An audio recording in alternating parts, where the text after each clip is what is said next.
Buenas noches,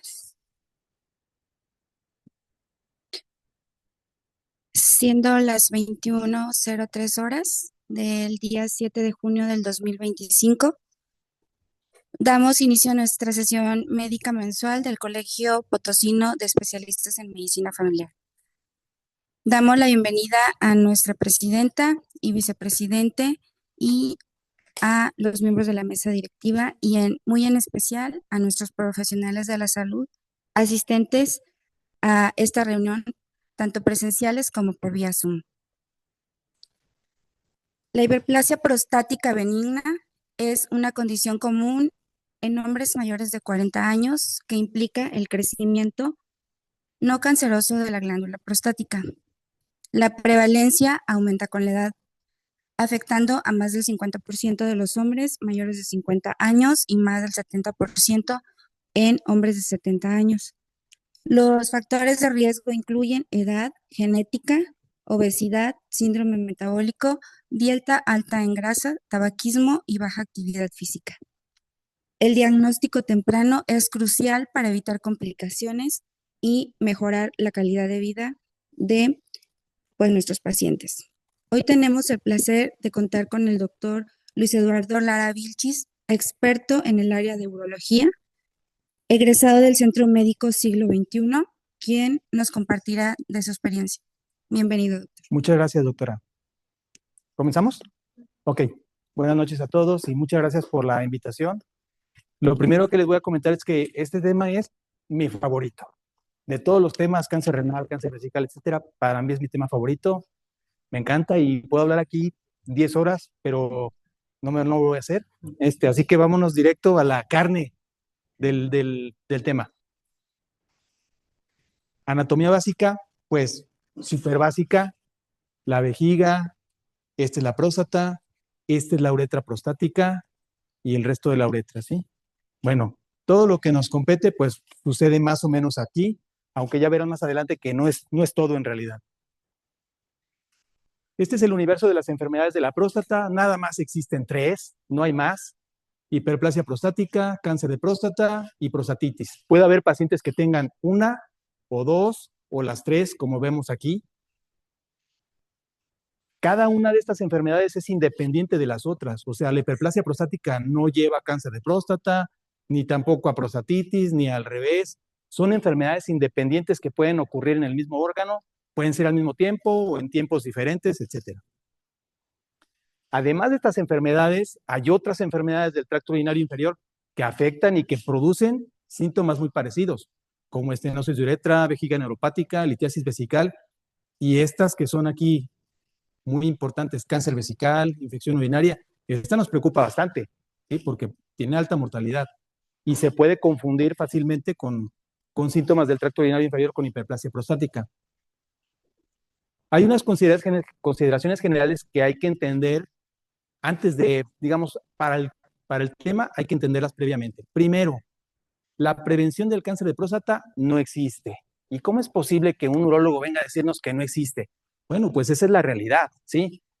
Que yo le haga algo al paciente para prevenir que no tenga cáncer de próstata, pues eso la verdad es que no existe. Lo que existe es la detección oportuna.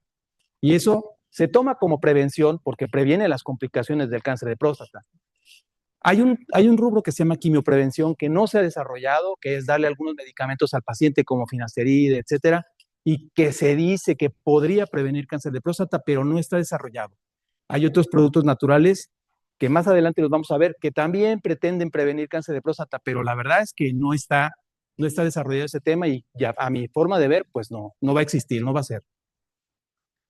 En el ámbito de la salud, pues se toma como prevención medidas que se hagan para evitar que el paciente tenga alguna consecuencia, como en el cáncer, el tabaquismo, la falta de ejercicio, la exposición a la radiación. Son medidas que pueden provocar cáncer, no precisamente de próstata, pero sí otros tipos de cáncer. Segunda consideración importante: el antígeno prostático específico solo sirve para buscar pacientes que pudieran tener cáncer de próstata. O sea, sirve para detección oportuna y es un método de tamizaje. Lo hacemos en cierta población para ver quién podría tener cáncer de próstata. De una vez les voy a adelantar algo que se dice más adelante, pero no sirve para otras cosas, ¿ok? Hay gente que piensa que para ver el tamaño de la próstata, para ver si tiene que operar o si le damos tamsulosin, no sé qué, para eso no sirve, ¿ok? Tercera, el objetivo del tratamiento en hiperplasia prostática es disminuir o quitar los síntomas al paciente. Finalmente es una enfermedad que provoca síntomas y nuestro objetivo debe ser quitar los síntomas. ¿Cuáles no son objetivos del tratamiento? Pues disminuir el tamaño de la próstata per se, solo porque la tiene grande, no es un objetivo del tratamiento. Prevenir el cáncer de próstata, pues ya dijimos que no es objetivo del tratamiento de hiperplasia prostática. Hay otro objetivo secundario que no está mencionado aquí, que es prevenir las complicaciones de hiperplasia prostática, como cuáles, pues litiasis vesical, infecciones, insuficiencia renal, etcétera. Pero nuestro principal objetivo siempre debe ser quitar los síntomas del paciente. Otra cosa importante, hematuria no es igual a enfermedad de la próstata. Hematuria es una patología independiente, es un síntoma independiente. Y muchas veces se malinterpreta pensando que el paciente tiene hematuria, tiene crecimiento de la próstata, por lo tanto, igual a tamsulosina. Y el paciente que tenía un tumor en la vejiga, un tumor en el riñón, y ya lo dejamos ahí con eso, ¿no? Cuando el paciente tiene hematuria, pues hay que seguir la vía de investigación de la hematuria. ¿Cómo se presenta el paciente a la consulta? Pues el paciente puede presentarse de 3 maneras, básicamente, ¿no? Primero, porque tiene síntomas urinarios, que yo diría que es lo más frecuente. Otra forma de presentarse es porque tuvo aumento del antígeno prostático específico, en su trabajo se lo tomaron y les salió en 7. Entonces viene a la consulta para ver qué va a pasar, ¿no? ¿Qué vamos a hacer con él? Otra manera que se presenta es, llega el paciente espontáneamente y dice, yo vengo porque me dijeron que tenía que venir a que me hicieran una evaluación de rutina. ¿Cuál es la rutina? Pues yo no sé, usted debe saber, doctor, y hágame lo que me tenga que hacer. ¿Qué vamos a hacer con esos pacientes? Independientemente de la forma como se presente, vamos a hacer 4 cosas, ¿sí? Primero, muy importante, el interrogatorio de los síntomas urinarios. Ahorita lo vamos a ver.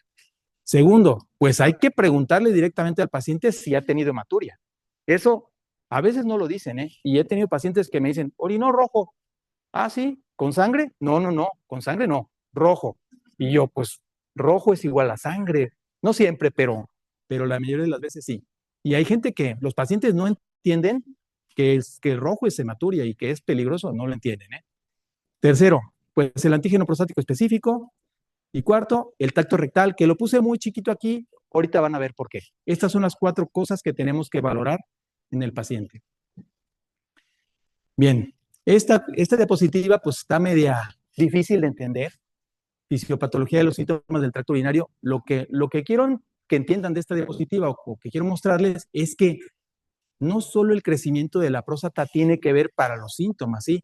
Hay otras cosas, causas de obstrucción que no son hiperplasia prostática, como estenosis de uretra, como litiasis en la uretra, enfermedades que el envejecimiento del detrusor, enfermedades neurogénicas o alguna enfermedad primaria de la vejiga, o bien la poliuria, que los riñones produzcan más orina, eso puede ser desencadenante de síntomas del tracto urinario inferior. No viene directo aquí, sino está influido por otros factores, los síntomas del tracto urinario inferior, y hay que investigarlos. Hay que ver si nuestro paciente tiene poliuria, hay que ver si no tiene otras enfermedades u otras causas de obstrucción que no sean hiperplasia prostática obstructiva. La producción de los síntomas es un proceso complejo y que involucra múltiples factores, no solo la próstata. Bien, el interrogatorio de síntomas del tracto urinario inferior, pues es de lo más importante en nuestra evaluación del paciente. Existen 2 tipos de síntomas, los síntomas de vaciamiento y los síntomas de almacenamiento. Síntomas significa dificultad para. Entonces, los síntomas de vaciamiento son dificultad para que la vejiga se vacíe. Los síntomas de almacenamiento son dificultad para que la vejiga se llene. Finalmente, la vejiga pues tiene esas 2 funciones, el almacenar orina y el vaciarla. Cualquiera de las 2 puede provocar síntomas y se llaman de vaciamiento o de almacenamiento según cómo se manifieste. Los síntomas de vaciamiento, pues es que la vejiga no se pueda vaciar, chorro delgado, flujo miccional, sensación de vaciamiento vesical incompleto, goteo terminal, vacilación miccional, que es el paciente va a orinar, ya está listo y no sale nada. Se regresa, va a su cama, siento ganas de orinar otra vez. Vuelve a ir y no sale nada. Eso es vacilación. Intermitencia, empieza a orinar, sale el chorrito, se corta. Y otra vez, puja tantito y empieza a salir otra vez, se corta. Intermitencia.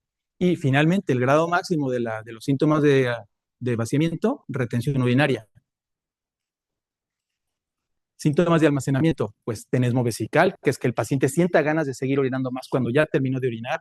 Nicturia, que es levantarse en la noche a orinar más de 1 o 2 veces, depende de la edad del paciente. Poliaquiuria, que es orinar más veces en el transcurso del día. ¿Cuánto es lo normal? Pues los libros dicen hasta 6, 5, 6 más o menos se considera normal.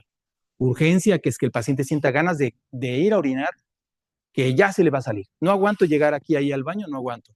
Incontinencia de urgencia es que realmente se le salga. Bueno, este es uno de los interrogatorios de síntomas, pues yo diría que el más importante, que es el interrogatorio de los síntomas de la Asociación Americana de Urología. Son 7 preguntas sobre los síntomas y una pregunta de calidad de vida. Le puse esta estrellita aquí porque esta pregunta es muy importante. Las preguntas, bueno, vamos a darle para. Estas son las preguntas. Vamos a verlas. ¿Cuántas veces ha tenido la sensación de no haber vaciado completamente la vejiga al terminar de orinar? Es vaciamiento incompleto. ¿Cuántas veces ha tenido que volver a orinar las 2 horas siguientes después de haber orinado? ¿Es tenesmo o poliaquiuria? ¿Cuántas veces ha notado que al orinar paraba y comenzaba de nuevo varias veces? Intermitencia. ¿Cuántas veces ha tenido dificultad para aguantarse las ganas de orinar? Urgencia. ¿Cuántas veces ha observado que el chorro de orina es poco fuerte? Chorro débil. ¿Cuántas veces ha tenido que hacer fuerza para comenzar a orinar? Pujo. ¿Cuántas veces suele levantarse para orinar en la noche, desde que se va a la cama hasta que se levanta por la mañana? Pues nicturia. Y finalmente, esta última pregunta, que es la pregunta de calidad de vida. Si se fijan, interroga síntomas, aquí están, de vaciamiento y síntomas de almacenamiento, en diferentes momentos, ¿no? Y se califica igual, por almacenamiento y por vaciamiento. La forma de calificarse es con estos numeritos. El paciente tiene que contestar si es nunca, menos de una vez en cada 5, menos de la mitad de las veces, la mitad de las veces, más de la mitad de las veces o casi siempre. Y en la pregunta de calidad de vida, pues, ¿cómo se siente si siguiera con los síntomas urinarios como los tiene actualmente todo el resto de su vida? Pues encantado, muy satisfecho, más bien satisfecho, tan satisfecho como insatisfecho, más bien insatisfecho, muy insatisfecho o de plano así, fatal. La calificación. Bueno, si el paciente tiene menos de 8 puntos, de 0 a 7, son síntomas leves. Si tiene de 8 a 19 puntos, son síntomas moderados. Y si tiene más de 20 puntos, son síntomas severos. Y esto lo tomamos en cuenta para tomar decisiones de tratamiento. Este interrogatorio de la Asociación Americana de Urología es, digamos, el interrogatorio rey de los síntomas. Sin embargo, tiene ventajas y tiene desventajas. Ventajas, pues, es corto y es objetivo. Nos ayuda a convertir algo que es subjetivo, que son los síntomas del paciente, que yo no los puedo ver, convertirlo en algo objetivo, que es un número. Desventajas, pues la edad y los factores culturales influyen en las respuestas del paciente. Esto está súper visto, ¿eh? Hay pacientes que de plano no lo entienden. Yo se los doy en el consultorio, usted respóndalo y no lo entienden, ¿eh? Contestan así al azar. Yo me estoy dando cuenta que lo está contestando al azar. Bueno, lo tengo que aplicar un poco de criterio. Oiga, esto sí, esto no, más o menos. Se ha notado que es menos confiable en pacientes de más de 65 años. Y sorpresa, nuestros pacientes, la mayoría son mayores de 65 años.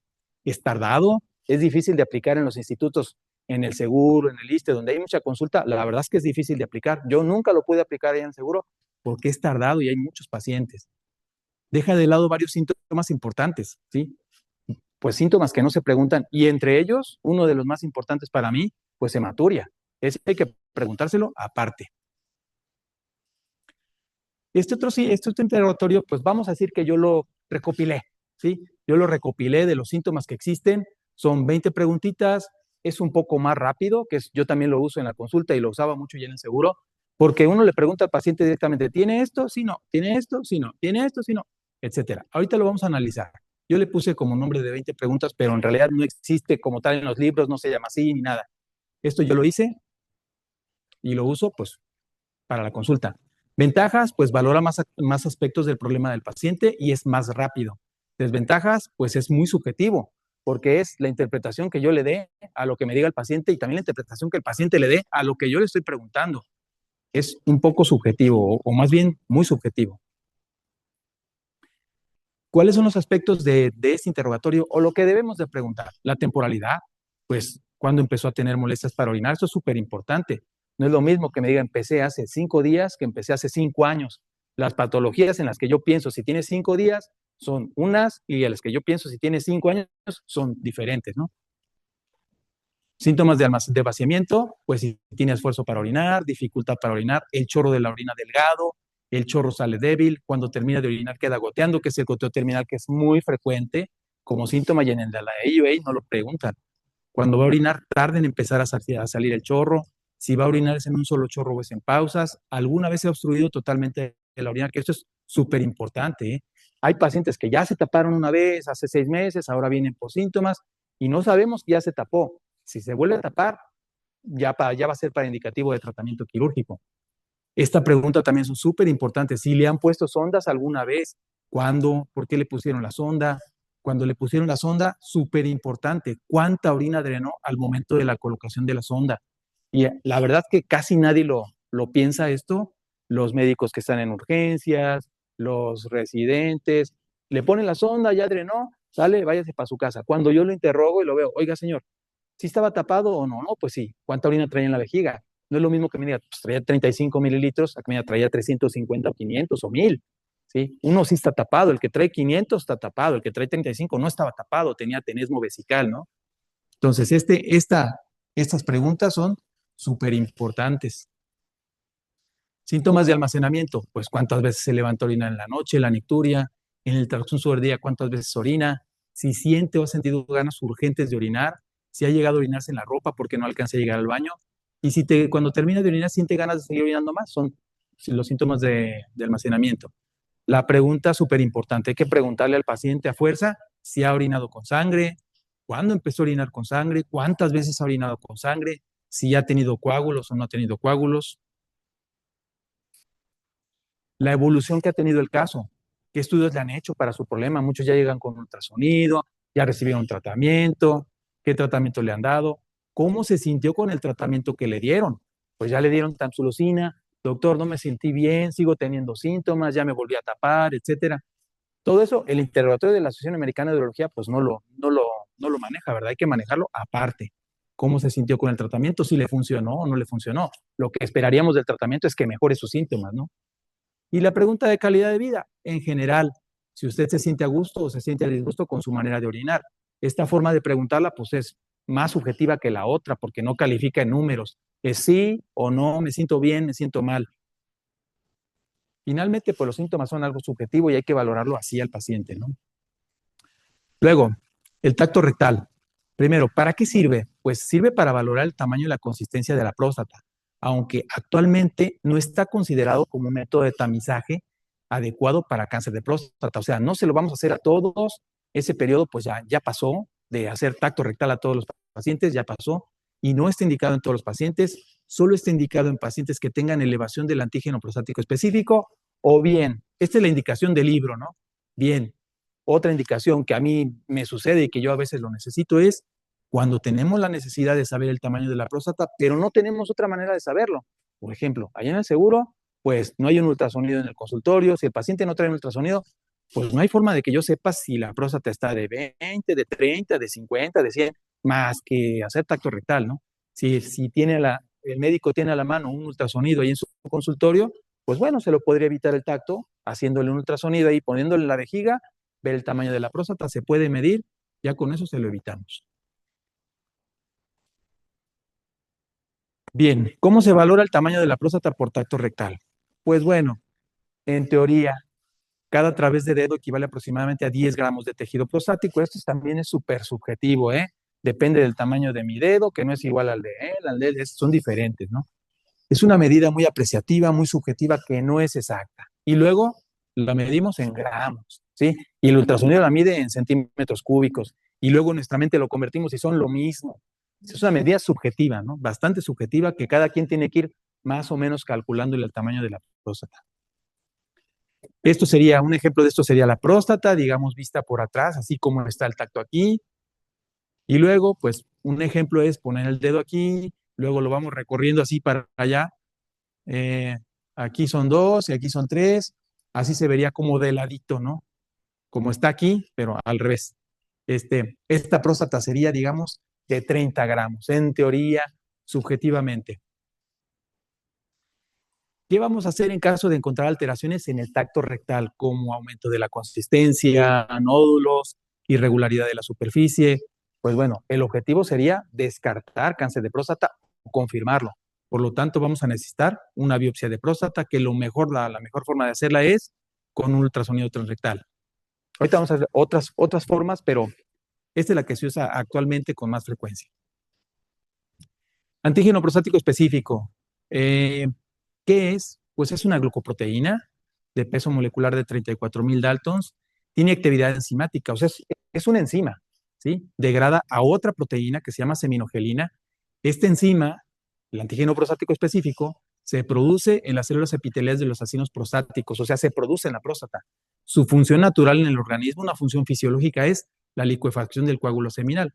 Esta seminogelina se produce en las vesículas seminales y hace que el semen se coagule. Es una función fisiológica reproductiva. Y el antígeno prostático específico tiene que licuar el coágulo seminal para que puedan avanzar los espermatozoides cuando están en el tracto genital femenino. Bueno, ¿cuál es su utilidad del antígeno prostático específico? Pues la única utilidad que tiene es detectar pacientes con probable cáncer de próstata, buscar pacientes, tamizar pacientes que podrían tener cáncer de próstata. Una utilidad secundaria que, digamos, sería solo para los urólogos, ¿no? Dar seguimiento a pacientes con cáncer de próstata que ya están en tratamiento y en vigilancia. ¿Para qué no es útil el antígeno prostático específico? Y esto, pues sí quiero ser muy enfático porque se confunde mucho la utilidad del antígeno prostático específico. No es útil para determinar si un paciente requiere tratamiento, ya sea médico o quirúrgico. El hecho de que tenga 7 o tenga 12 no necesariamente significa que se tiene que operar de la próstata, ¿no? Así he visto muchos casos, llegan y me tienen que operar porque traigo 11 de antígeno. Espérame tantito, vamos a ver si sí o si no. No depende del número del antígeno. Para saber el tamaño de la próstata, pues tampoco es útil. No equivale, el tamaño de la próstata no equivale exactamente al antígeno prostático específico. Para esto tenemos otros métodos, incluyendo el tacto rectal, que es muy impreciso, el ultrasonido, la tomografía, etcétera, que también son imprecisos, ¿eh? Dicho sea de paso, son imprecisos todos. Para diagnóstico de certeza de cáncer de próstata, o sea, no todos los pacientes que tienen antígeno elevado tienen cáncer de próstata. Ahorita vamos a ver unas cosas más de eso. Para saber el grado de inflamación de la próstata, muchos pacientes tienen la idea de que inflamación de la próstata es igual a crecimiento, son conceptos diferentes y como tiene el antígeno alto, pues tiene la próstata inflamada, ¿no? Incorrecto ese concepto. El paciente no tiene la culpa, pero los médicos sí. El valor normal universalmente aceptado es de 0 a 4 nanogramos por mililitro para detección de cáncer de próstata.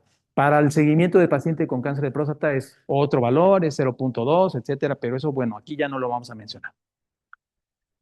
¿Por qué incrementa el antígeno prostático específico en el cáncer de próstata? Bueno, el cáncer de próstata no produce más antígeno prostático específico que el tejido prostático normal. De hecho, los tumores entre más indiferenciados sean, producen menos antígeno prostático específico. Pero la alteración de la microanatomía o microarquitectura, dicen los patólogos, que produce el cáncer, hace que se fugue más antígeno prostático específico a la sangre y eso es lo que causa el incremento. Factores que lo incrementan artificialmente, ¿no? Bueno, pues la prostatitis, una prostatitis bacteriana aguda, así con fiebre, síntomas urinarios, malestar general, etcétera. Antígeno de 70, 80, ¿no? La hiperplasia prostática benigna, se calcula más o menos un incremento de 0.75 por cada 10 gramos de tejido. Retención urinaria, colocación de sonda, 8 veces aumenta el antígeno prostático específico. Procedimientos urológicos, dilataciones, cistoscopía, no se diga biopsia de próstata o RTUP, aumenta hasta 50 veces temporalmente el tiempo que tarda en metabolizarse el antígeno prostático específico. Normalmente son 72 horas, pero a que baje a la mitad y luego la otra mitad otros 72 horas, así se va. Yo cuando tengo un paciente que veo antígeno elevado, prostatitis, y le doy tratamiento, pues normalmente le pediría otro como a las 3 semanas, 4 semanas, y esperaría ya ver un descenso considerable, ¿no? El antígeno prostático específico, pues es específico de la próstata, pero no es para nada específico del cáncer. Factores que lo disminuyen artificialmente, pues estos son súper importantes. El finasteride y el dutasteride disminuyen el nivel del antígeno prostático específico al 50%. Por lo tanto, si en el interrogatorio nuestro paciente está tomando estos medicamentos, es importante multiplicar el nivel que trae el paciente. Llega con un nivel de 2.5. Bien feliz porque trae 2.5. Toma finasteride, sí, ¿desde cuándo? Desde hace 3 años. Si tiene más de 3 meses tomándolo, ya se considera que cambia el nivel de antígeno, ¿no? Entonces, ese 2.5 que trae, lo voy a multiplicar por 5 y entonces ya no está normal, ya está anormal. Y va a proceder a hacerle lo que procedería si llegara con 5 sin finasteride. ¿Cómo se puede aprovechar mejor la información que nos da el antígeno prostático específico? Pues con la velocidad del antígeno, la densidad del antígeno y la relación del antígeno prostático específico con la fracción libre. No me acuerdo si hay diapositivas de esto, pero se los voy a explicar de una vez. La velocidad del antígeno prostático específico es el cambio que tiene el antígeno prostático específico en el tiempo. Tiene que tener cuando menos 2 muestras en el transcurso de un año y la diferencia que debe de haber entre ellas no debe ser mayor a 0.75 nanogramos por mililitro. Puede aumentar hasta 0.75 nanogramos por mililitro por año, pero más allá de eso, pues es anormal. La densidad del antígeno prostático específico, que es dividir el nivel de antígeno prostático específico entre los gramos o centímetros cúbicos de próstata que tenga el paciente, y la densidad debe ser menor a 0.15. Es relativo ese número, pues ya vimos que la medida de la próstata pues también es muy relativa. Bueno, la relación del antígeno prostático específico con el total con el libre. El antígeno prostático específico, pues como es una proteína, se pasa a la sangre en el plasma y en el plasma circula de dos formas. Puede unirse a proteínas o puede andar sin unirse a proteínas. Esa es la fracción libre, ¿no? Entre las dos conforman el antígeno prostático específico total. Este total es el que nos dan en el laboratorio si lo pedimos. Antígeno prostático específico, nada más así, es el total, es el que nos van a dar. Y si pedimos antígeno prostático específico, fracción libre, nos van a dar esta parte de aquí. Por lo tanto, tenemos que hacer una relación, una regla de 3. El antígeno total tiene 2 fracciones, pues X a cuánto equivale. Ya se sabe que en cáncer de próstata, el antígeno prostático, la fracción libre, disminuye. ¿Por qué causa? La verdad que no se sabe, pero debe de tener una fracción libre mayor del 25%. Y esto, bueno, a ver si sale aquí. Claro que sí. El antígeno prostático específico libre en el cáncer de próstata tiene que ser menor. Por lo tanto, lo que hay que conocer es, pues, una regla de 3, el porcentaje de fracción libre sobre el total. Y lo normal, mayor del 25%. Es el nivel aceptado, ya lo repetí 3 veces. El uso de la fracción libre solamente se aplica en pacientes que tengan una cifra de antígeno total entre 4 y 10 nanogramos. No se vale que el paciente tenga 11, 12, pues fracción libre ya no aplica. Si tiene menos de 4, pues tampoco aplica porque está normal, ¿no? El objetivo del uso de la fracción libre es evitar biopsias innecesarias.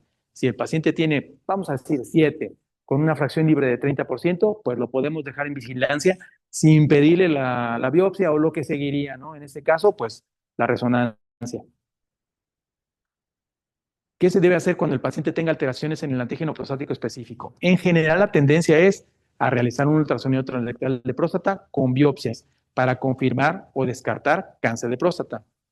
Sin embargo, actualmente ya se nos metió un factor aquí, que es la resonancia magnética multiparamétrica de próstata.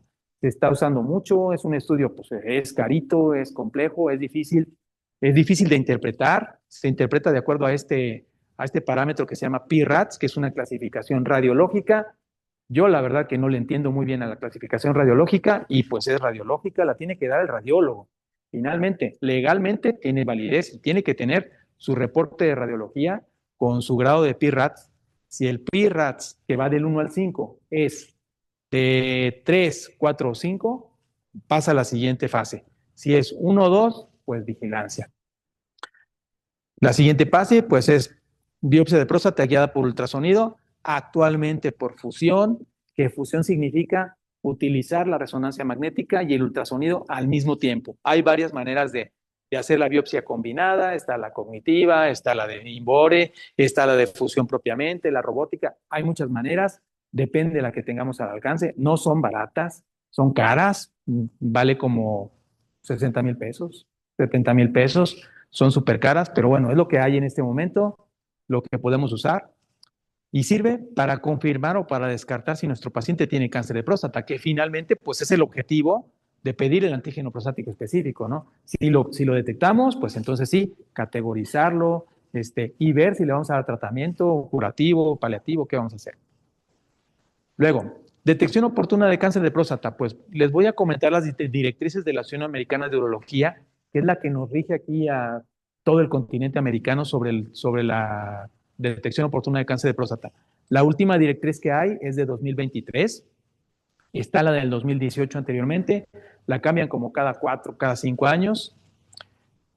¿Para qué sirve? Pues es un método de cribaje o de selección para seleccionar pacientes que pudieran tener cáncer de próstata antes de tener manifestaciones clínicas y poderles dar tratamiento tempranamente. Por lo tanto, sí existe la prevención, ¿no? Bueno, ventajas, pues encontrar pacientes con cáncer de próstata en etapa temprana que sean potencialmente curables. Y desventajas, y esto sí es importante, que podemos someter pacientes sanos, sin cáncer, a procedimientos invasivos y riesgosos, como la biopsia, como algunas cirugías, etcétera. Y podemos también someter pacientes con cáncer indolente a procedimientos terapéuticos riesgosos y que pueden dejar secuelas. Este concepto de cáncer indolente, pues, ¿qué es? Es un paciente que sí tiene cáncer, pero que su cáncer no le va a afectar en nada. Eso es bastante frecuente en cáncer de próstata, ¿eh? El problema es que no sabemos exactamente cuáles son indolentes y cuáles no son. Entonces, hay pues una zona gris ahí entre sí será, no será, quién sabe. Y sí sucede que sometemos pacientes pues a radioterapia, a prostatectomía radical, etcétera, con cáncer indolente. Eso se llama sobretratamiento.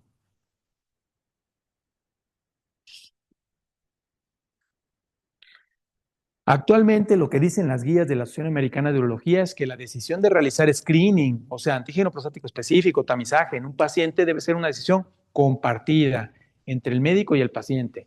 La labor del médico pues será informarle al paciente cuáles son los riesgos, someterse a procedimientos que no le van a provocar, no le van a dar beneficio y para que se tome la decisión que va a ser tomada por el paciente. La realidad es que esto es, aquí en nuestro México es muy difícil. ¿Por qué? Porque nuestros pacientes no lo entienden, ¿sí? O nosotros no sabemos explicárselo a lo mejor, pero los pacientes es difícil que nos entiendan esta situación, ¿no? Generalmente terminamos tomando la decisión nosotros, ¿sabes qué? Pues sí se lo voy a hacer porque creo que podría hacer esto, aquello, no sé. Esto es lo que viene en las guías.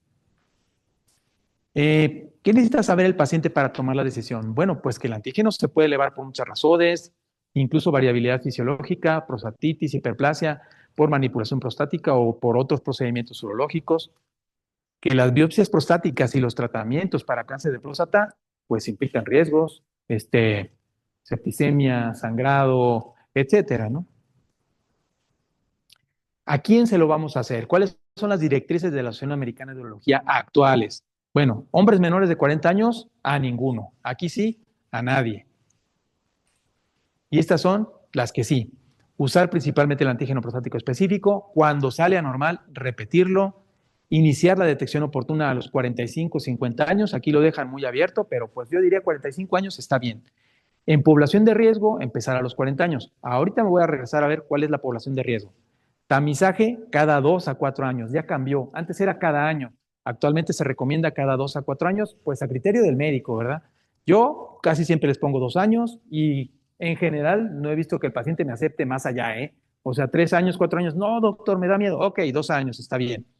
Uso de tacto rectal a la par del antígeno prostático específico se puede utilizar, pero no como método de tamizaje solo. Uso de la resonancia magnética para tratar de disminuir la cantidad de pacientes sometidos a biopsia, ya que disminuye la detección de cáncer de próstata de bajo riesgo o ese que mencionamos hace rato, indolente. Estas son las directrices del 2023. Población de riesgo. ¿A quién le vamos a hacer de 40 años? Cualquier hombre que tenga familiares con cáncer de próstata, padre, hermanos, tíos, abuelos, entra aquí. Y aquí en México no hay, pero las personas de raza afroamericana o afromexicana que dicen, pues también entran en esta población de riesgo, ¿no?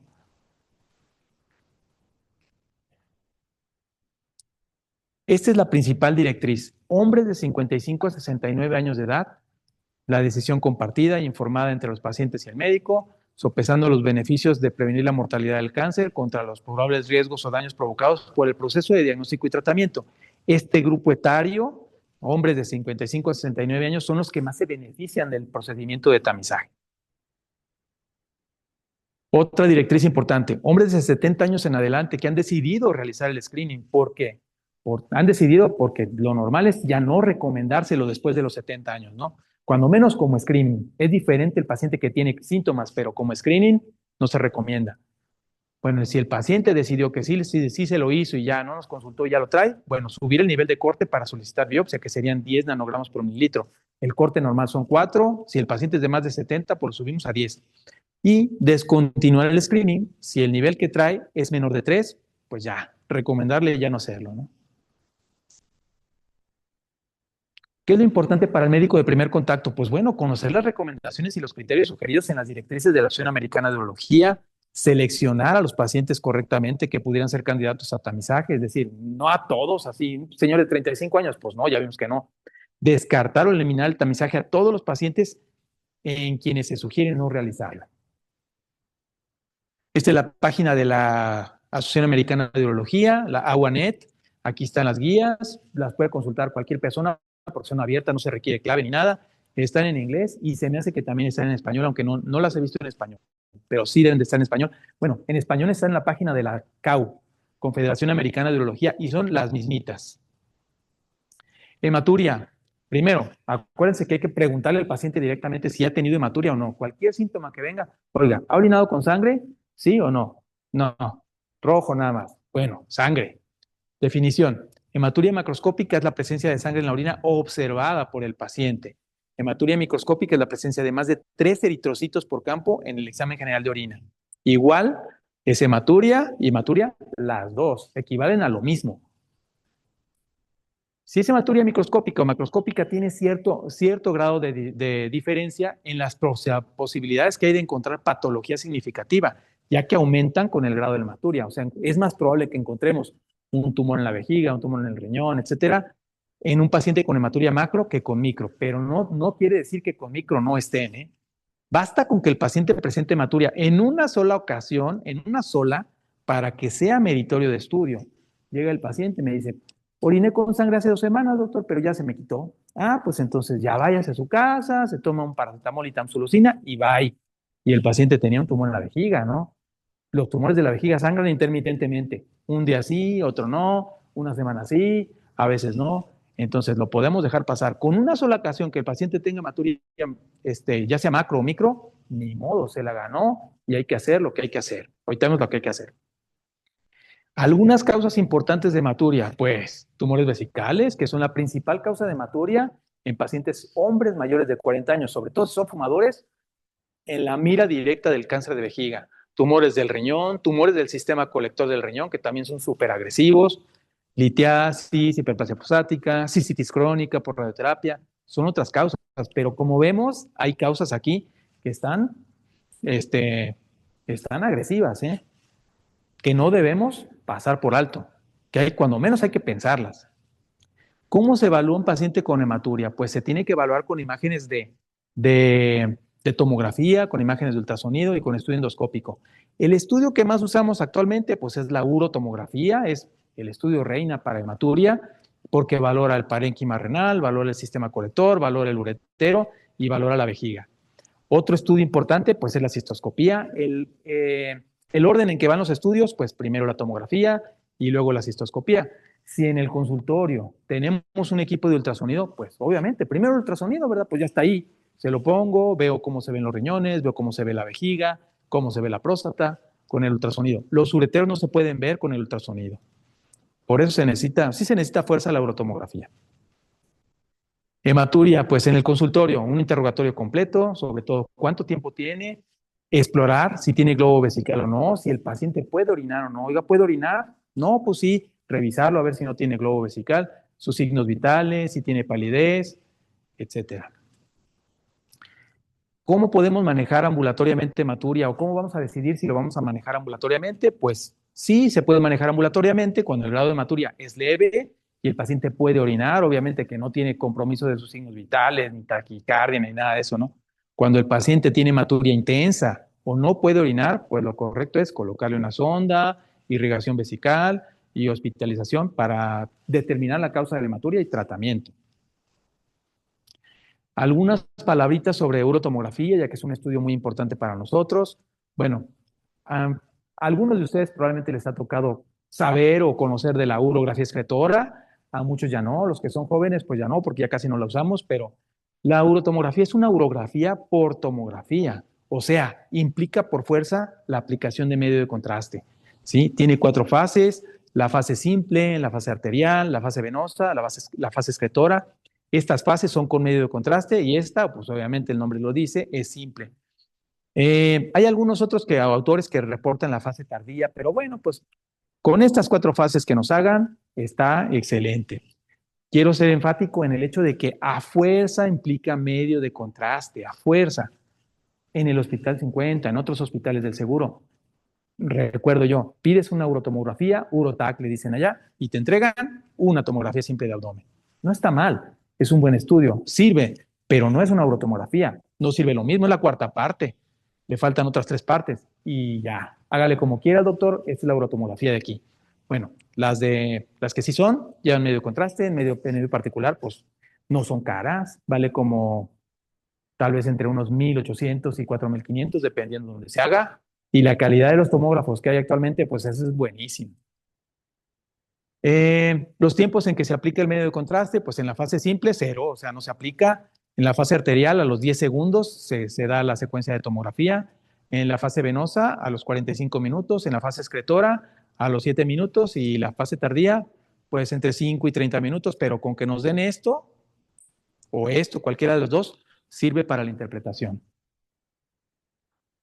Algunos ejemplos, pues una tomografía con fase simple, aquí se ve el riñón del lado derecho, lado izquierdo, parte del sistema colector aquí, muy chiquitito, parte de la vejiga, contenido pues homogéneo, fase arterial, se resalta mucho el parénquima renal, es muy importante para ver el parénquima renal, sirve para detectar tumores renales, y la vejiga pues no se ve, apenas está. Se ve la aorta, se ve la arteria renal, que en estas pues no se alcanzó a ver ninguna, ¿no? Fase venosa, pues ya no se ve la aorta, ya no tiene medio de contraste aquí. A veces se puede ver medio de contraste en la cava, se pueden ver las venas renales y se resalta todavía el parénquima renal. La vejiga, pues todavía no se ve. La fase excretora, pues aquí vemos súper clarito el sistema colector, los cálices, la pelvis, parte del uretero o pelvis, la unión ureteropiélica, y aquí se ve el uretero, el otro uretero, y aquí sí se ve la vejiga, y como vemos el medio de contraste es más denso que la orina, se va para abajo, el paciente está acostado en una cama, y arriba se va la orina y abajo se ve el medio de contraste. Obviamente, estos son puros cortes axiales, la urotomografía puede o debe y debe traer cortes coronales, cortes sagittales para darnos más información. Prácticamente todos los tomógrafos de la ciudad lo hacen ya con todas las proyecciones, súper bien. Unas palabras también sobre el ultrasonido prostático transvesical. Bueno, es útil para ver el tamaño de la próstata, para ver el interior de la vejiga, para buscar cálculos en la vejiga. A veces se pueden ver tumores vesicales, a veces no. Y también sirve muy bien para ver la orina residual. Si hacemos primero la determinación del volumen de la vejiga con la vejiga llena y luego mandamos a orinar al paciente, determinamos qué volumen le quedó, pues vamos a saber qué tanta orina residual dejó. ¿Sirve para tomar algunas decisiones de tratamiento? Sí, aunque no es la base fundamental del tratamiento eso de la orina residual. No se considera indispensable para la evaluación del paciente, pero sí es un estudio de gran utilidad, ¿no? Me refiero a que allá en el seguro a veces, pues allá no tenemos ultrasonido en el consultorio, a veces el paciente trae o no trae el ultrasonido, que ya se lo pidieron, ¿no? Si no lo trae, pues no lo voy a regresar, o sea, lo tengo que valorar así, con los síntomas, con el tacto rectal, con lo que tenemos y tomar una decisión. Algo de tratamiento. Tratamiento de los síntomas del tracto urinario inferior. Pues, ¿cuáles son los objetivos del tratamiento? Pues, súper importante, quitar los síntomas al paciente o al menos mejorarlos. Otro objetivo secundario es prevenir las complicaciones. No son objetivos del tratamiento, pues, prevenir cáncer de próstata obviamente no es un objetivo del tratamiento o disminuir el tamaño de la próstata per se, así solamente porque el paciente tiene crecimiento de la próstata, ya le voy a dar tratamiento con finasteride para que se le haga más chiquito, no, o hay que operarlo porque tiene la próstata ya crecida y se tiene que operar, no, tampoco. Si el paciente no tiene síntomas, pues no le vamos a hacer ningún tratamiento, ¿no? Un esquema general de tratamiento de los síntomas, pues bueno, ahora sí nos vamos al interrogatorio de síntomas de la Asociación Americana de Urología, síntomas leves, síntomas moderados o síntomas severos. Si el paciente tiene síntomas leves, en general, pues es tratamiento médico. Si tiene síntomas moderados, optaría yo primero por tratamiento médico. Si hay fallo del tratamiento médico, si a pesar del tratamiento médico por un tiempo razonable, vamos a decir 4 semanas a 6 meses, dependiendo del medicamento que elijamos, si hay fallo del tratamiento, pues sí, pasará al tratamiento quirúrgico, ¿no? Se vale también, si el paciente tiene síntomas moderados, pues ofrecerle de primera intención tratamiento quirúrgico. Si el paciente lo acepta, pues está bien. Síntomas severos, pues casi siempre es de tratamiento quirúrgico, casi siempre, pero también se valdría iniciar con tratamiento médico y si en un plazo breve no pasa, no funciona, pues entonces sí, tratamiento quirúrgico. Algunas directrices para el tratamiento médico, pues si es una próstata de 30 a 40 gramos, utilizamos los alfa bloqueadores principalmente, la tamsulosina, que es el que más hay, pero también está la alfusocina, hay doxazocina, que también funciona bastante bien, aunque es difícil de conseguir. Es el Cardura, ese es el Satral y la tamsulosina, pues tiene muchos nombres. Por tiempo indefinido. Es muy importante tomar en cuenta que el tratamiento no va a ser, pues como un antibiótico, ¿no? Por 2 semanas y ya se curó. No es así. Es tratamiento sintomático. Entonces, mientras el paciente esté tomando el medicamento, los síntomas van a mejorar o se le van a quitar. Pero si lo deja de tomar, los síntomas van a regresar. Por lo tanto, por tiempo indefinido. Usted lo va a seguir tomando, va a venir a la consulta para revalorarlo y si está bien, lo vamos a dejar con el medicamento indefinidamente. Terapia combinada. Bueno, próstata de más de 30 a 40 gramos está indicado en inhibidores de la 5-alfa reductasa como dutasteride, como finasteride. Generalmente son en terapia combinada. Casi no los usamos por sí solos. Hay un caso en el que sí lo usamos solo, que es en el paciente que tiene solo hematuria por hiperplasia prostática. Si el paciente no tiene síntomas urinarios, pero sí tiene hematuria por crecimiento prostático, se puede utilizar dutasteride, finasteride solo sin tamsulusina. En el resto de los casos, próstata de 30 a 40 gramos con síntomas, siempre va con terapia combinada con alfa bloqueador. Este medicamento también es por tiempo indefinido, pero mínimo tiene que ser 3 a 6 meses. Estos medicamentos causan una disminución en el tamaño de la próstata de más o menos un 20% y una mejoría de los síntomas, pero tarda en funcionar ese tiempo.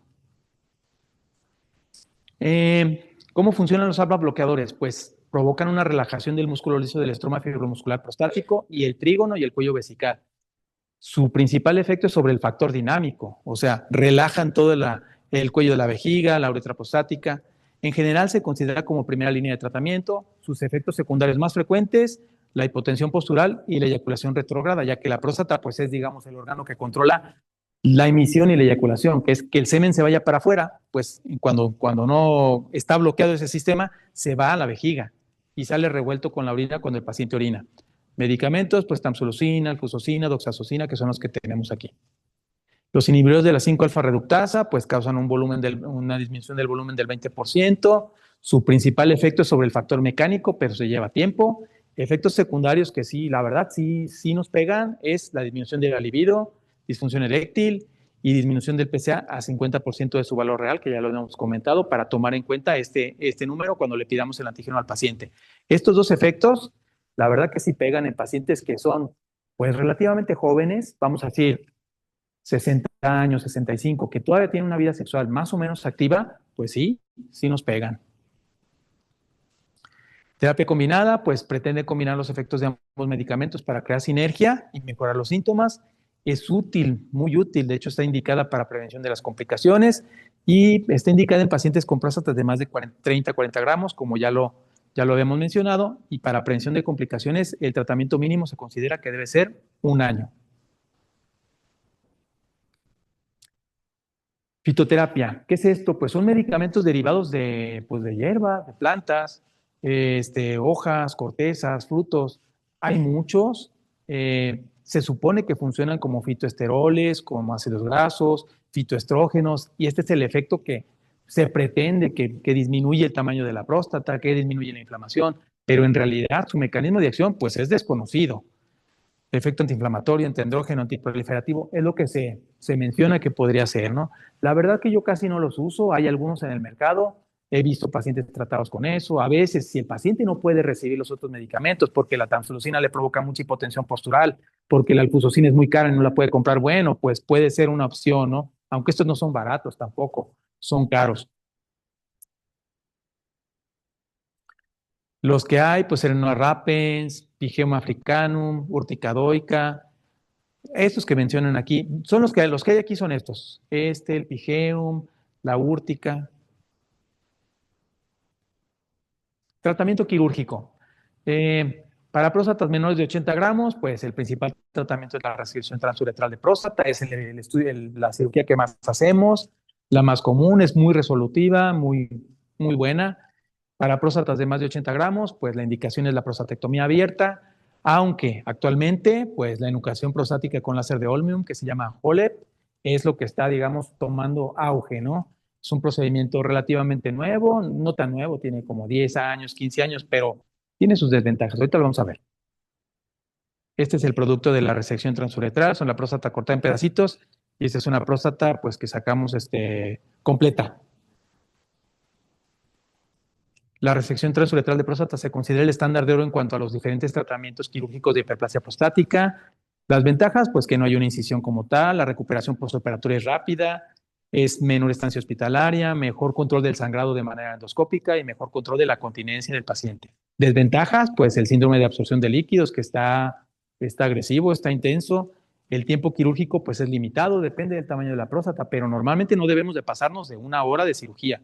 Y si llegamos a la hora de cirugía, mejor ahí le paramos, coagulamos, sonda y ya. Si el paciente empieza a absorber líquidos, va a tener complicaciones médicas muy severas. Por lo tanto, el tamaño de la próstata, pues limitado el tamaño que podemos sacar. Se considera que un urólogo ya entrenado, pues puede sacar 1 gramo por minuto. Por lo tanto, pues próstatas de 60 gramos sería el límite, se da hasta 80. Bueno, pues si tienes práctica y todo, pues sí, hasta 80, pero más allá de eso, pues no se recomienda, ¿no? La enucleación prostática con láser de Olmium está incrementando su uso en relación al tratamiento quirúrgico de hiperplasia prostática. Se trata de emular o igualar a la técnica abierta, pero de forma endoscópica. Las ventajas, pues que no hay incisión, que es menor estancia hospitalaria, menos sangrado, uso en pacientes con anticoagulación, que eso es una cosa muy importante, y que hay tejido histopatológico para estudio, como en otras técnicas no hay, como el láser green u otras, que no hay tejido histopatológico. Desventajas, pues que el equipo es muy caro, y que se necesita un adiestramiento especial que normalmente aquí en México pues no es tan fácil conseguirlo, ¿no? Actualmente ya se consigue, pero no, las primeras personas que empezaron a hacerlo aquí en México pues tuvieron que ir a aprender en España, en Estados Unidos, en otros lados. Retención urinaria.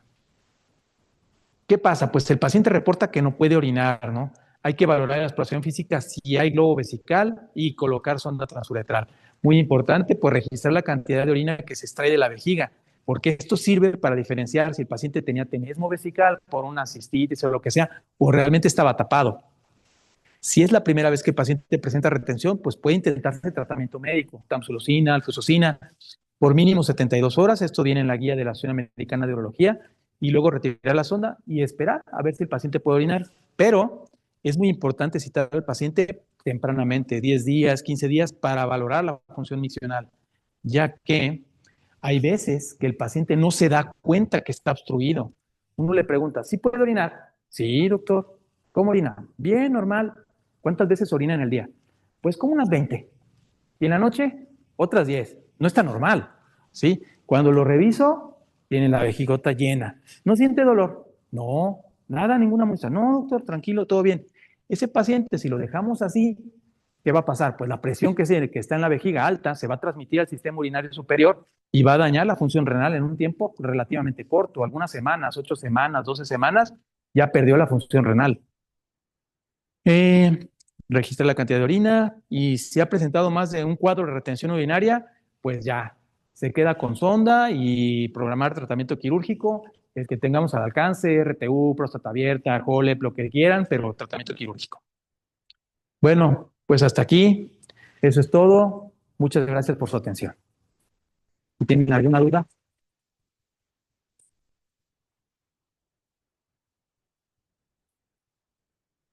¿Estamos para preguntas o no? Ok, te entrego este. ¿Alguien de los presentes tiene alguna pregunta?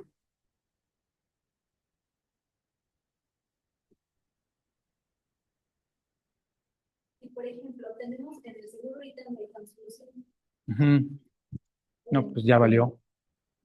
Porque desde diciembre que no tenemos Tamsulosin. Estos pacientes en esos 6 meses no han recibido Tratamiento. ahí que podemos hacer.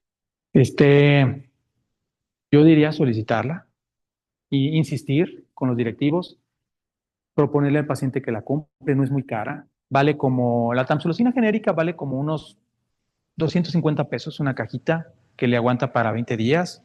A veces traen 30. ¿Mandé? Ah, pues súper mejor. 120, excelente. Hay tamsulosina más cara. Por ejemplo, a mí el que más me gusta se llama Asoflón LP. Está buenísima, pero sí vale como 1,200. Entonces, pues si el paciente tiene para comprarla, estaría muy bien. Y si no, pues otra opción sería, digamos, mandarlo a tratamiento quirúrgico, pero un paciente que es para tratamiento médico, lo sometemos a tratamiento quirúrgico indebidamente, va a tener consecuencias negativas, va a tener complicaciones, estenosis de uretra, estenosis del cuello, etcétera. No se recomendaría mucho. ¿Pasó alguna vez allá en el Hospital 50? Pues no hay para hacer RTU. Háganlas abiertas. Ah, pues qué padre, qué fácil. No, no. Las indicaciones son diferentes, el tipo de paciente es diferente y las complicaciones que va a tener un paciente que le vamos a operar abierto pues van a ser diferentes. Se va a cerrar el cuello así y al rato vamos a tener que operar otra vez porque el cuello se cerró. Igual, si operamos un paciente con próstata chica, que son los de tratamiento médico, pues se va a cerrar el cuello. A los 3 meses, 6 meses, ya va a regresar otra vez con el cuello cerrado. No sé qué hacer, Doris, en este caso.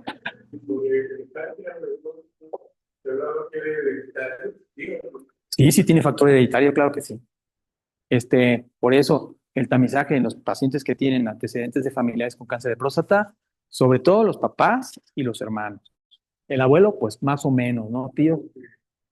Ahora ya hay todo esto, pero antes a lo mejor moría el papá, el abuelo, Pues sí, sí, recuerda, sí. tú le decías ni siquiera, No había ni antígeno, no había antígeno. El antígeno empezó en 1986. Entonces, pues había menos recursos. Ahora hay pruebas genéticas. Hay tipos de cáncer que requieren prueba genética y si sale positivo a tal prueba genética con los genes BRCA1, BRCA2, COX, etcétera, pues el familiar tiene que hacerse un seguimiento muy, muy estrecho. Si nuestro paciente primario, ¿no? El papá, sale con cáncer de próstata, se cumplen los criterios para hacer las pruebas genéticas, tiene BRCA1, BRCA2, COX o los otros que se consideran positivos, entonces el hijo tiene que tener un seguimiento especial de por vida. De nada. ¿Alguna pregunta?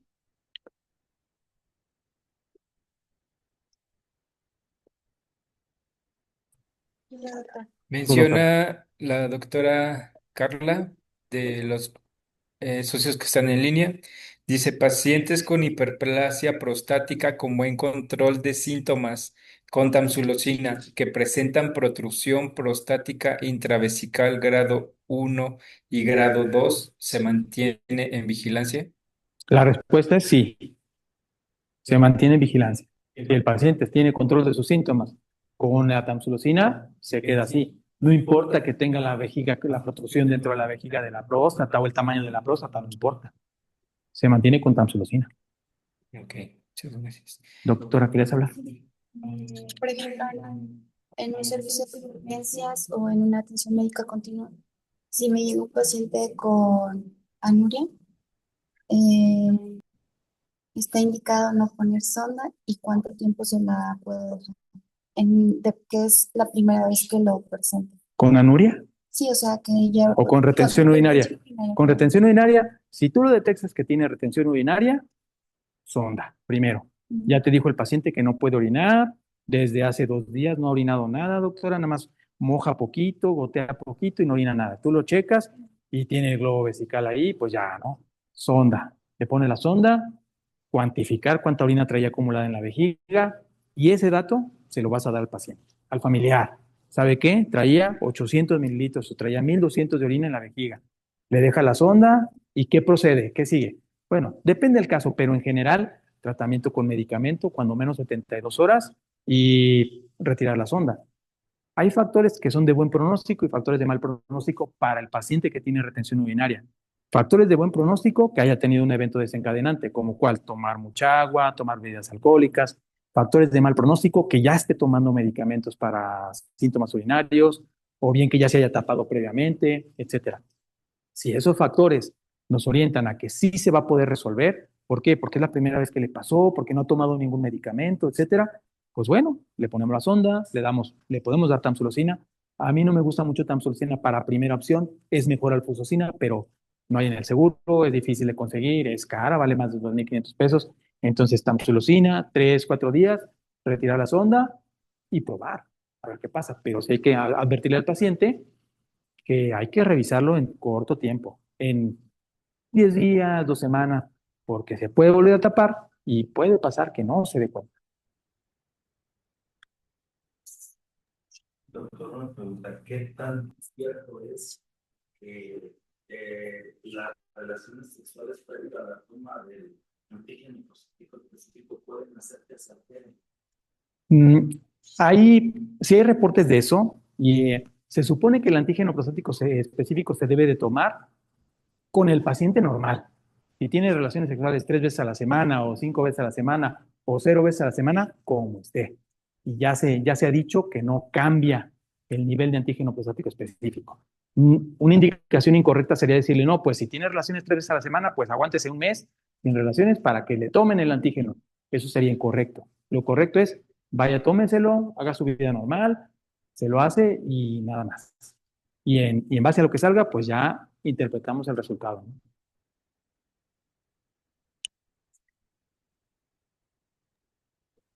Mencionan en línea si presentan retención aguda de orina después de una RTUP, ¿cuánto se le deja la sonda y se le vuelve a dejar tamsulosina?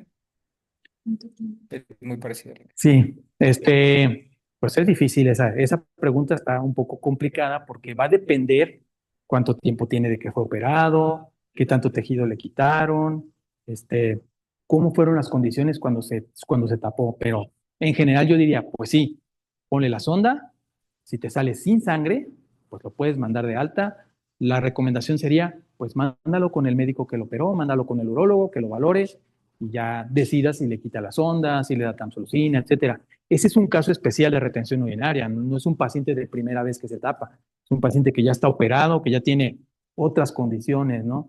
Yo ¿qué haría? Si estuviera en urgencias, nada más así como médico general, pues le pongo la sonda, le doy antiinflamatorio, analgésico, tranquilo, todo bien, lo mando a su casa, ¿sabe qué? Vaya con su médico que lo operó y pues que él le diga qué sigue, ¿no? ¿Qué haría si fuera mi paciente?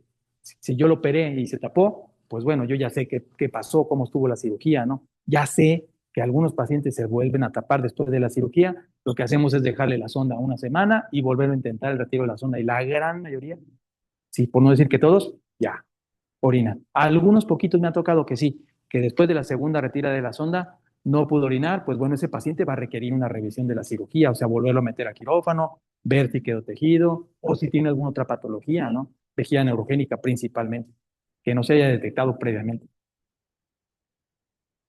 Ok. Menciona la doctora Alfaro, dice, tengo pacientes que toman fluorosin. ¿Qué opina de ese medicamento? No lo conozco. ¿Fluorosin? Fluorosin. Pues no lo conozco, no sé. A ver, alguien que lo googlee o qué es. No sé.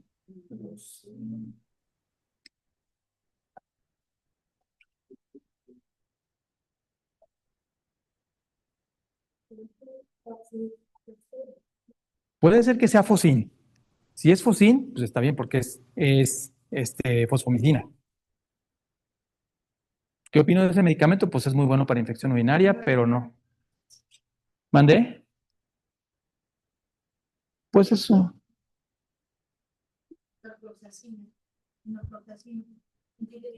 Pues, ¿qué opinaría? Pues diría que es un buen antibiótico para infección urinaria. No es mi primera elección, la verdad que no, pero yo no diría que está mal.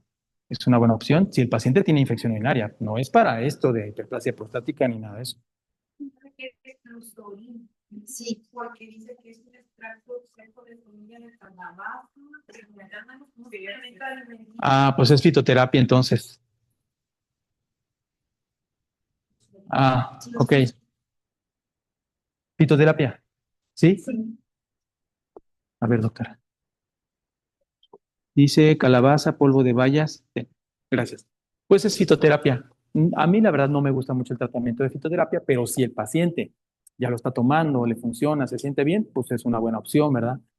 Cuando no se pueden usar los otros medicamentos, tamsulosina, alfuzoxina, no se pueden usar, pues bueno, es una opción. Sí queda abierta la posibilidad de usarlo. Yo usaría primero tamsulosina, dutasteride, alfuzoxina, todos esos, y después, pues si no se puede, pues entonces sí, uno de fitoterapia.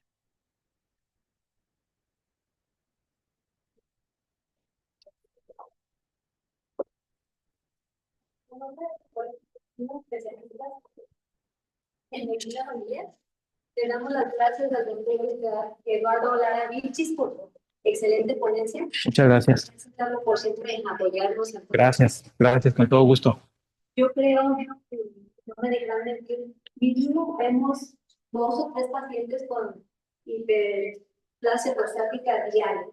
Diario hay un paciente con algo de la próstata o del útero. Es que es súper frecuente, es súper frecuente. Afortunadamente. De nada. Damos un pequeño detalle de parte. Muchas gracias. Muchas gracias, doctora. Gracias, Doris. Gracias. Gracias a todos. Muchas gracias.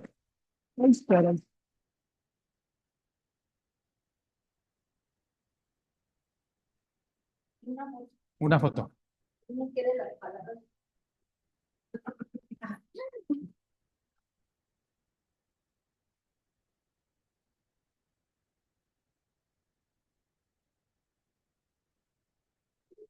Gracias.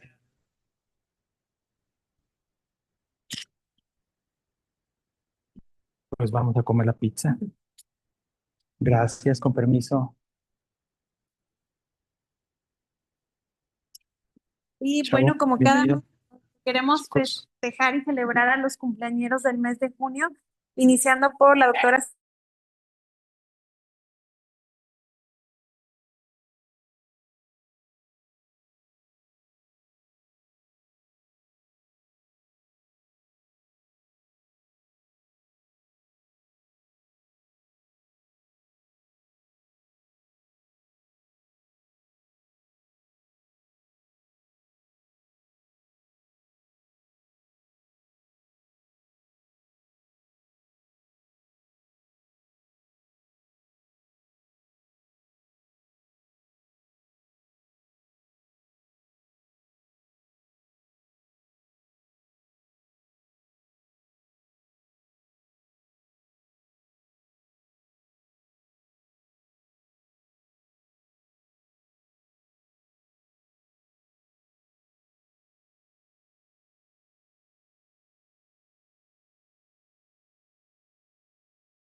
Bueno, pues muchas felicidades y te doy.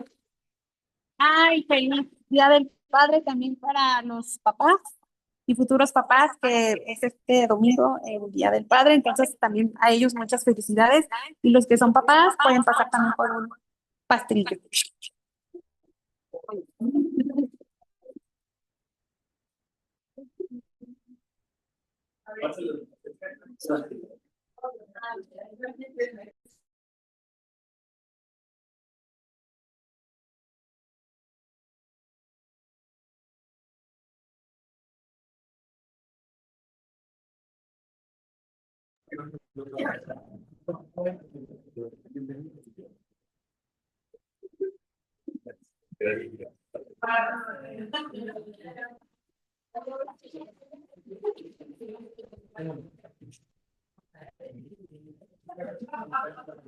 A continuación, queremos dar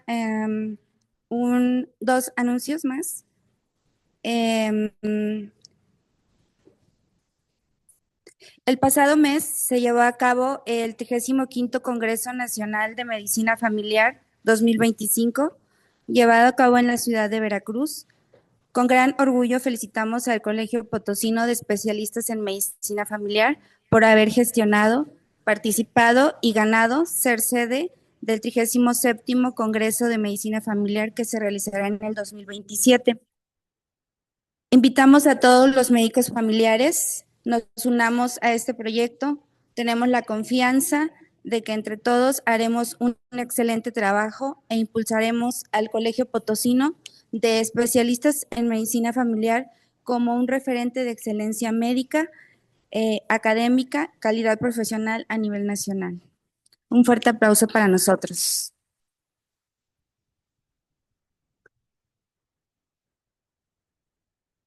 Realizamos el reconocimiento a las doctoras Fernanda de Rocío Cuevas Delgado y la doctora Jamie Beth Galván Orellán por su destacada participación magistral como ponentes en el 35º Congreso Nacional de Medicina Familiar. Felicidades, doctora.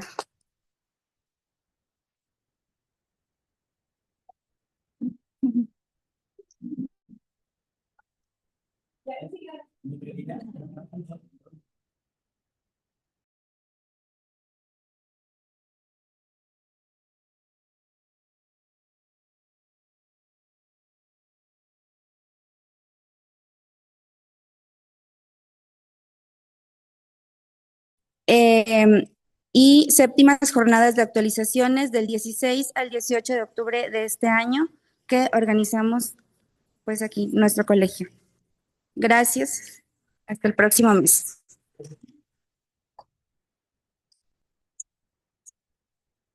Bueno, en nombre del Colegio Potosino de Especialistas en Medicina Familiar, les agradecemos que hayan venido a los presentes y a los que estuvieron en línea, que fueron 62, 64, pues muchas gracias por estar aquí. Y los invitamos a un pequeño en vivo.